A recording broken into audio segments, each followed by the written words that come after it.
Salut YouTube, j'espère que vous allez bien. Bienvenue dans cette vidéo qui est une marche à suivre si vous avez des problèmes d'ordinateur lent. Alors je vous rassure, je pense que c'est arrivé à tout le monde d'avoir un ordinateur qui n'est pas au top de ses performances, qui a des petits problèmes de ralentissement. Bien heureusement, il y a plusieurs étapes par lesquelles passer avant de se dire que tout est foutu et qu'on ne le récupérera pas. Et c'est ce qu'on va voir ensemble maintenant. Alors pour commencer, on va se retrouver sur ma machine virtuelle pour voir l'étape de base, la plus simple et la première par laquelle on doit passer, redémarrer son ordinateur. Pour redémarrer l'ordinateur, c'est très simple. On va sur la petite touche Windows en bas. Hop, on a le bouton marche arrêt et on va aller sur redémarrer. Alors, pour sauver du temps à tout le monde, moi je vais pas me mettre à jour et redémarrer, c'est ma machine virtuelle, je m'en occuperai plus tard. Je vais juste cliquer sur redémarrer. Et là, on a l'écran de redémarrage qui est en cours. Et ça va déjà nous permettre de savoir si c'est un petit problème qui est intervenu sur la session sur laquelle on était, ou si c'est quelque chose qui est plus en profondeur. On vient de redémarrer l'ordinateur, toujours aussi lent. Alors, on a la possibilité d'essayer de désinstaller les programmes inutilisés. Là, ça va être à vous de faire votre choix. Vous avez des programmes sur votre ordinateur, certains que vous n'utilisez peut-être pas. Alors ce qu'on va faire, c'est qu'on va aller vérifier ces programmes et voir est-ce que ça vous intéresse de les effacer ou non. Pour ça, on va dans la barre de recherche en bas, on tape supprimer, ajouter ou supprimer des programmes. Là, on va avoir une liste des programmes qu'on a sur notre ordinateur. Donc, on descend. Moi, j'ai téléchargé Facebook juste pour avoir une application à effacer. Donc là, on va faire désinstaller, désinstaller, barre de chargement. Une fois que la barre de chargement est complète et que l'application disparaît de la liste, c'est que l'application a été effacée et qu'elle n'est plus sur votre PC. En général, ça libère un peu d'espace et ça peut vous aider à avoir un ordinateur qui fonctionne un peu plus rapidement. Alors, on a désinstallé des programmes qu'on n'utilise pas et on a beaucoup de mémoire, mais ça va toujours pas mieux. Ce qu'on peut faire, c'est effacer les fichiers temporaires. Ça, on a deux solutions. On a déjà la possibilité de les effacer automatiquement et un petit truc en plus. Donc on va aller dans la barre, on tape temporaire, supprimer les fichiers temporaires, on clique et on a la possibilité d'avoir configuré l'assistant de stockage ou l'exécuter maintenant. On clique. On a déjà fichiers temporaires, supprimer les fichiers temporaires que mes applications n'utilisent pas, ça c'est important. On ne va pas garder des fichiers qui ne nous servent plus. Et en dessous, là c'est le petit truc en plus, supprimer les fichiers de la corbeille s'ils s'y trouvent depuis plus de, avec une possibilité de choisir. Donc là on a jamais, 1 jour, 14 jours, 30 jours, 60 jours. On a la possibilité de faire la même chose pour le dossier téléchargement. Supprimer les fichiers de la corbeille et du téléchargement, c'est important. On peut dire, hein, là ça va dépendre des gens énormément, ça peut être important, je vais plutôt dire ça comme ça, parce qu'on a tendance à oublier l'existence de ces fichiers. Une fois qu'on a effacé quelque chose sur notre bureau, sur notre ordinateur, dans notre dossier, on se dit que le fichier est parti et qu'on ne le verra plus jamais.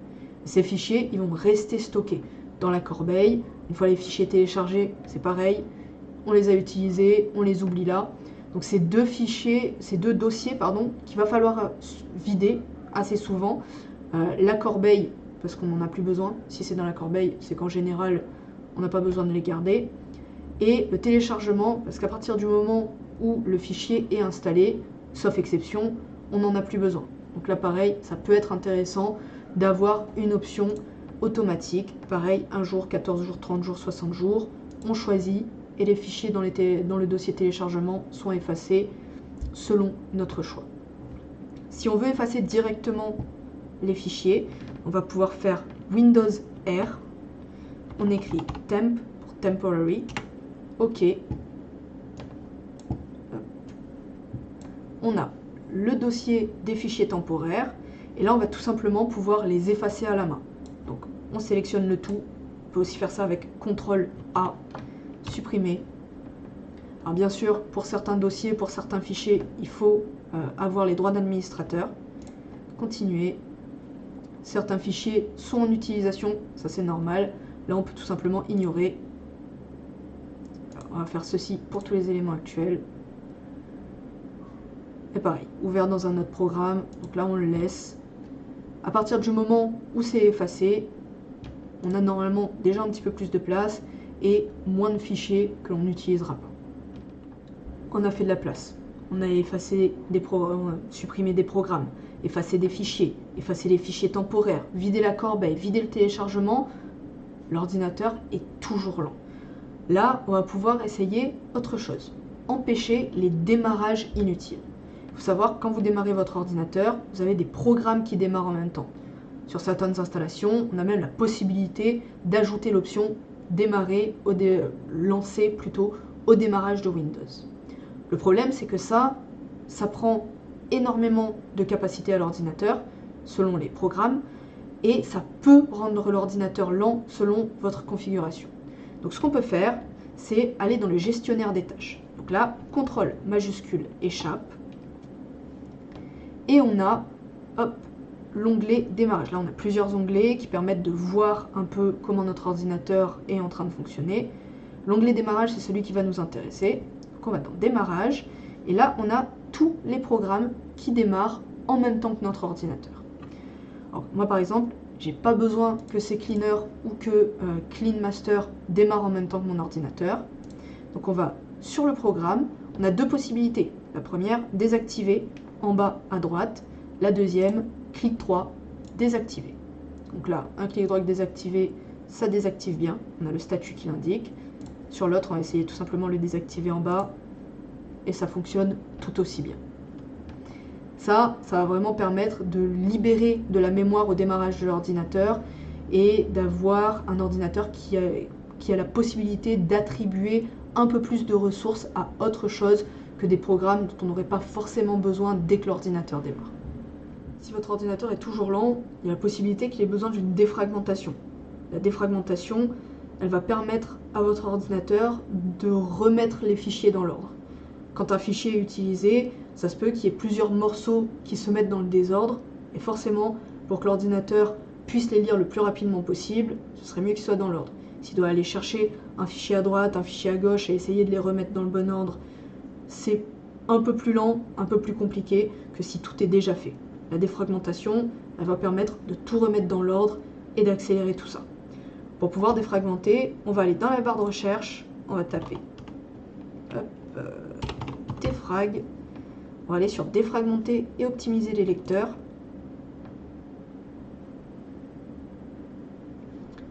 Une fois qu'on a la fenêtre ouverte, alors en général sur les ordinateurs, on va avoir un ou deux disques. On peut en avoir un peu plus. Moi, j'en ai un petit peu plus. Je vais faire une défragmentation sur un disque qui est OK.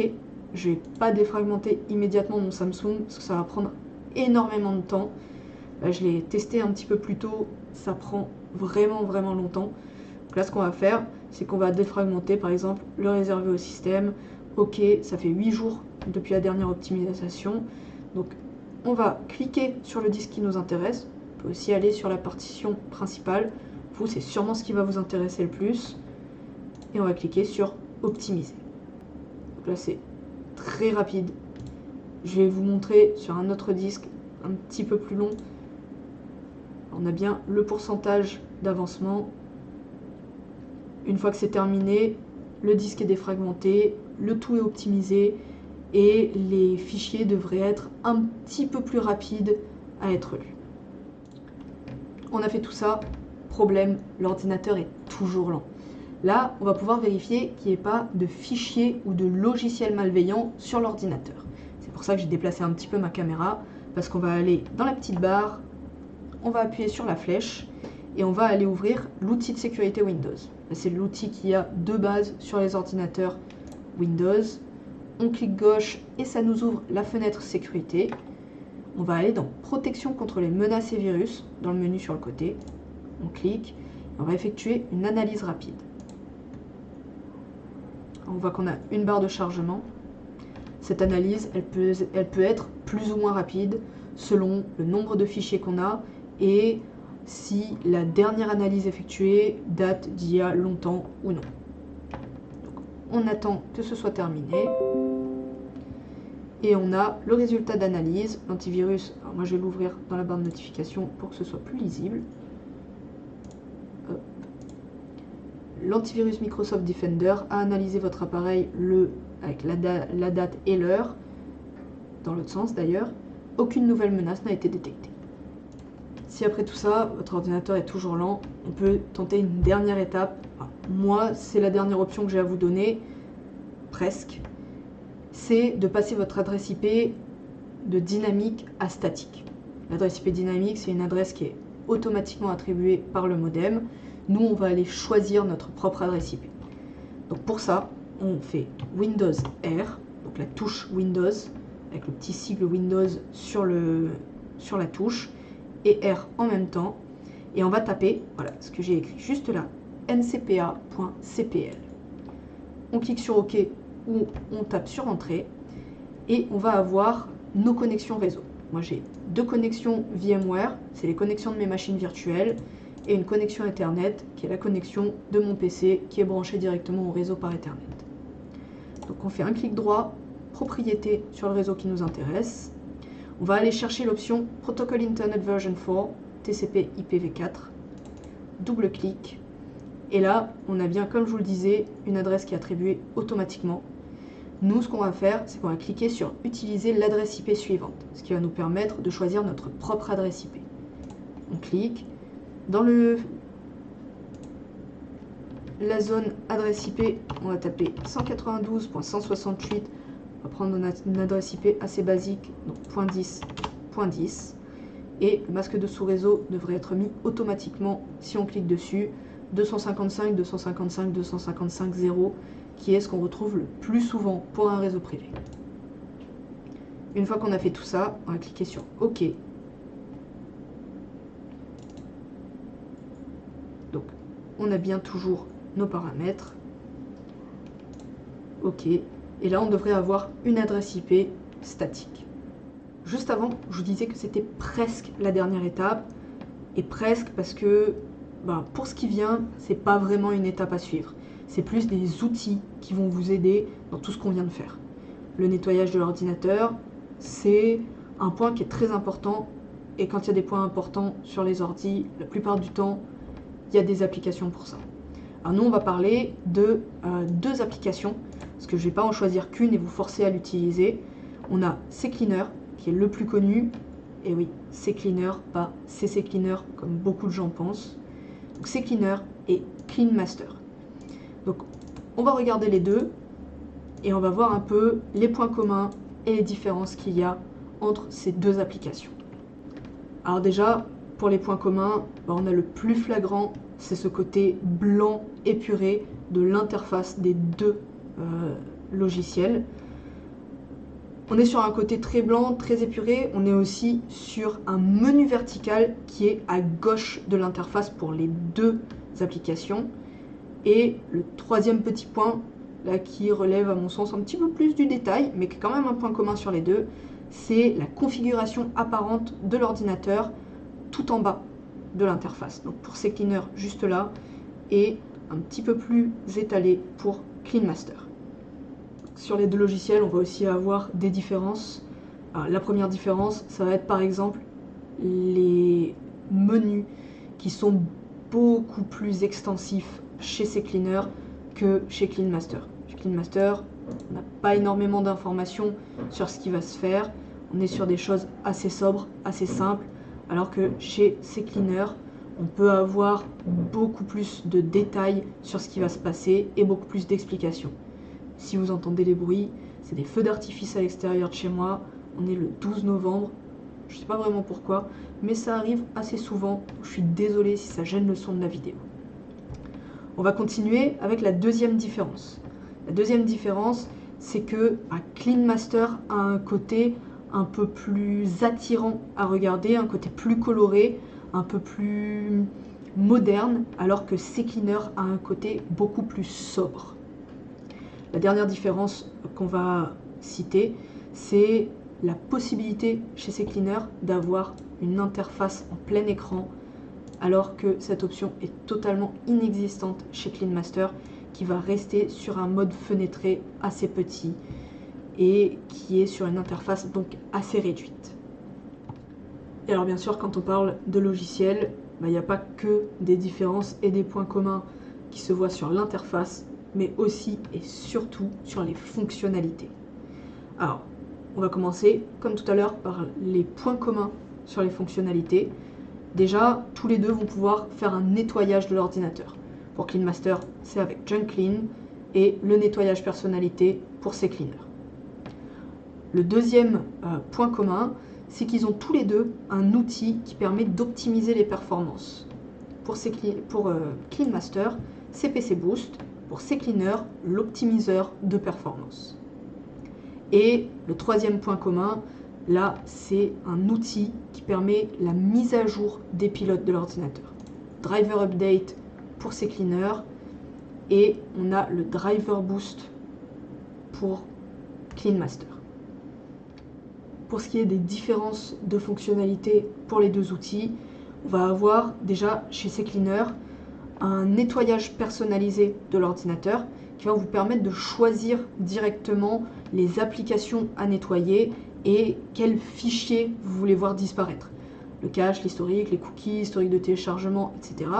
Donc sur différentes applications, Edge, Edge Chromium, Internet Explorer, donc là on est bien dans la catégorie Windows, mais aussi les applications qui ne sont pas forcément de Windows, donc Spotify, Opera GX, Windows Store, bon, là pour le coup qui est Windows, mais qui ne rentre pas dans la première catégorie, et encore énormément d'options disponibles sur le côté personnalisé.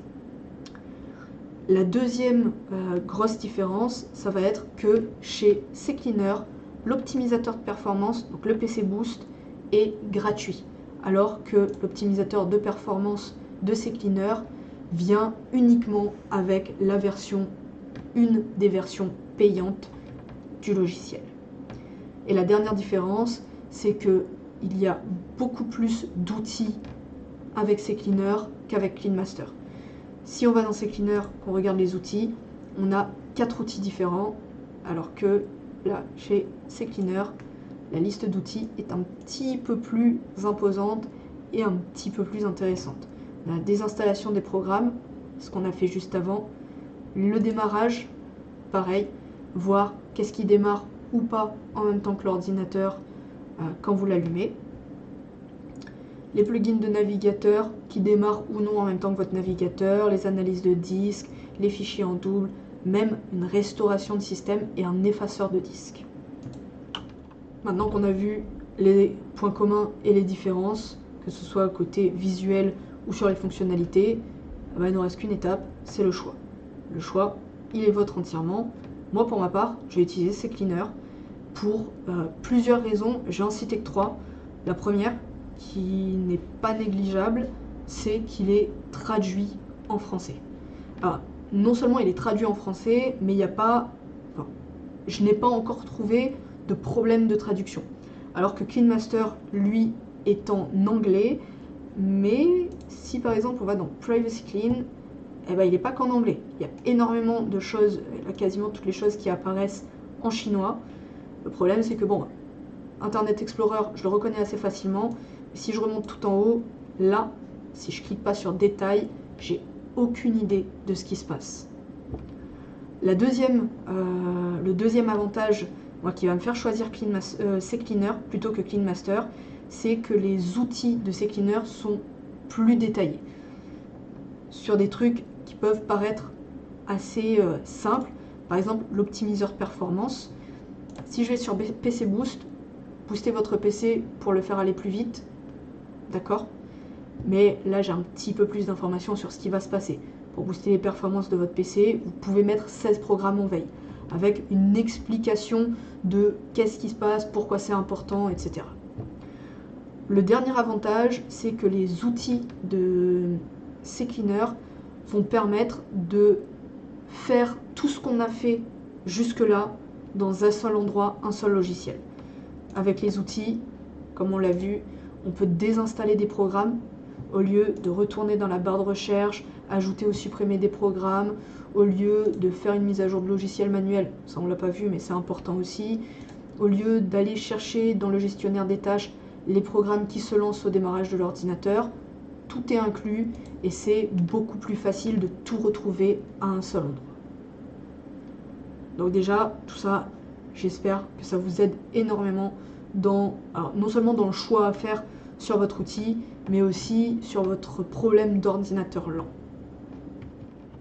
Alors, on a beaucoup parlé de la résolution de problèmes de lenteur sous Windows, mais les utilisateurs macOS ne sont pas à part.